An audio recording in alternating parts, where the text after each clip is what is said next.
ಒಂದು ಸುಂದರ ಹಳ್ಳಿಯಲ್ಲಿ ಒಬ್ಬ ದಯಾಳು ಬೆಕ್ಕು ಮತ್ತು ಒಬ್ಬ ನಿಷ್ಠಾವಂತ ನಾಯಿ ಒಟ್ಟಿಗೆ ಸಂತೋಷವಾಗಿ ಬದುಕುತ್ತಿದ್ದರು. ಬೆಕ್ಕು ಎಲ್ಲರಿಗೂ ಸಹಾಯ ಮಾಡುತ್ತಿತ್ತು, ಹಸಿದವರಿಗೆ ಆಹಾರ ಕೊಡುತ್ತಿತ್ತು, ದುಃಖದಲ್ಲಿರುವವರಿಗೆ ಧೈರ್ಯ ಹೇಳುತ್ತಿತ್ತು.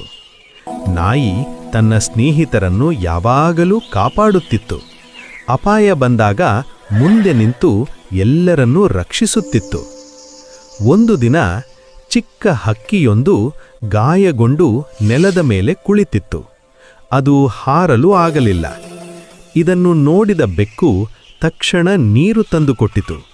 ಭಯಪಡಬೇಡ ಎಂದು ಮುದ್ದಾಗಿ ಹೇಳಿತು. ಅಷ್ಟರಲ್ಲಿ ನಾಯಿ ಬಂತು. ಹಕ್ಕಿಯ ಸುತ್ತಲೂ ಕಾವಲು ನಿಂತಿತು.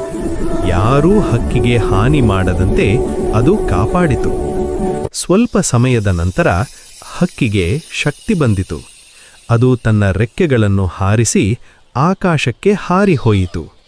ಹಕ್ಕಿ ಹಾರುವ ಮೊದಲು ಬೆಕ್ಕು ಮತ್ತು ನಾಯಿಗೆ ಕೃತಜ್ಞತೆಯಿಂದ ನೋಡಿತು. ಎಲ್ಲ ಪ್ರಾಣಿಗಳು ಖುಷಿಪಟ್ಟವು. ನೀತಿ: ದಯೆ ಮತ್ತು ನಿಷ್ಠೆಯಿದ್ದರೆ ಸ್ನೇಹ ಸದಾ ಗೆಲ್ಲುತ್ತದೆ.